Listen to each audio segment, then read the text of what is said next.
नमस्कार, मैं सोनी ओझा। आप देख रहे हैं न्यूज प्लस 21 पर देश विदेश व राज्य की 10 प्रमुख खबरें। सीएम भूपेश बघेल ने नव वर्ष के प्रथम दिन मेहनतकश मजदूरों को मिठाई खिलाकर और कंबल भेंट कर खुशियां बांटी। नए साल पर पीएम मोदी ने किसानों के अकाउंट में ट्रांसफर किया किसान सम्मान निधि योजना की 10वीं किस्त।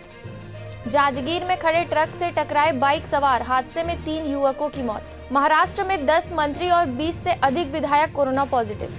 तमिलनाडु में पटाखे बनाने वाली फैक्ट्री में भीषण आग, 3 लोगों की मौत, 5 घायल। खुद को सीएम का चेहरा घोषित करवाने की जिद पर अड़े सिद्धू, कांग्रेस मनाने में जुटी। नए साल की पहली तारीख से महंगा हो गया ऑनलाइन खाना, अपने जीएसटी का पैसा अब ग्राहकों से वसूलेगी कंपनियां। एसेज में इंग्लैंड को मिली हार तो दिग्गज खिलाड़ी माइक अर्थरटन ने आईपीएल को बताया वजह। फ्रांस में कोरोना का कहर, संक्रमित लोगों की संख्या बढ़कर हुई 1 करोड़।